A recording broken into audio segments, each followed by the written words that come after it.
रहीम अस्सलाम वालेकुम नाज़रीन, उम्मीद करते हैं आप सब खैरियत से होंगे। नाज़रीन, हमेशा की तरह हम एक और बहुत इन्फॉर्मेटिव टॉपिक लेके आपके पास फिर से आए हैं और हमारी ये कोशिश होती है कि हम आपको हर नेकी के काम जितने भी हो सकते हैं, जितनी भी नेकियां फैला सकते हैं, हम उतनी फैलाएं, उतने कामों की आपको आगाही दें।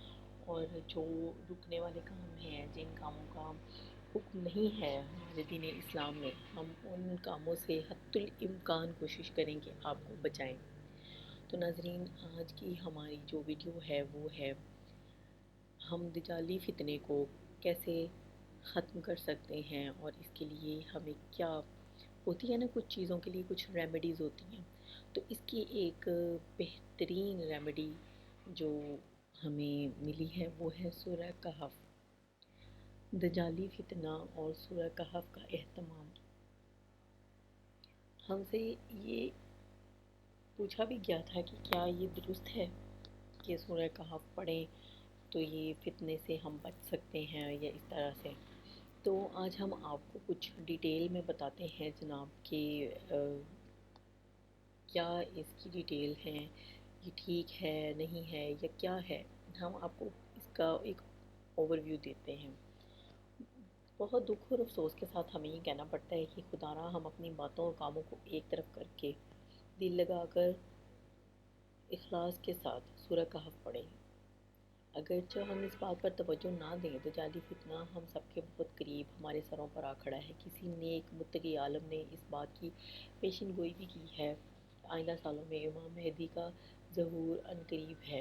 अल्लाह ताला से रो रो कर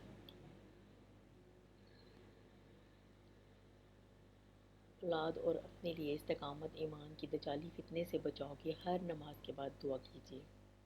दजाल की फितने से हिफाजत के लिए सूरह कहफ की तलावत मुफीद है और अहादीस से भी ये बात साबित है। बाकी दजाल और इमाम मेहदी के आने की पेशन गोई खुद आप सल्लल्लाहु अलैहि वसल्लम फरमा गए हैं। इसलिए किसी और पेशन गोई की हमें ज़रूरत ही नहीं पड़ती कि हम किसी और बात पर ध्यान दें। तो नाज़रीन, ये छोटी सी बात का एक ऐसा जवाब दरिया को कूज़े में इस तरह से बंद किया कि इस सवाल का जवाब भी वाज़ेह हो गया और हमें एक रेमेडी भी मिल गई कि हम इस फितने से अपनी हिफाजत कैसे कर सकते हैं। हम आपके लिए इस बात को एक बार फिर से दोहराते हैं, डिटेल को फिर से, इस छोटी सी डिटेल को आपके लिए एक बार फिर से हम दोहरा देते हैं कि हमें ये अफसोस के साथ कहना पड़ता है कि हम अपनी अहम बातों और कामों को एक साइड पर कर दें और दिल लगाकर इखलास के साथ अगर हम सूरह कहफ पढ़ें और इस बात पर तवज्जो ना दें कि दजाली फितना हम सबके बहुत करीब है, हमारे सरों पर आ खड़ा है। किसी नेक मुत्तकी आलम ने भी इस बात की पेशिन गोई कर दी थी। आइंदा सालों में इमाम मेहदी का ज़हूर अनकरीब है।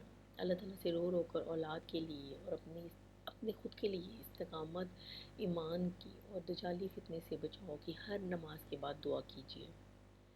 दजाल के फितने से हिफाजत के लिए सूरह कहफ बेहद मुजर्रब और मुफीद है और अहादीस से साबित है।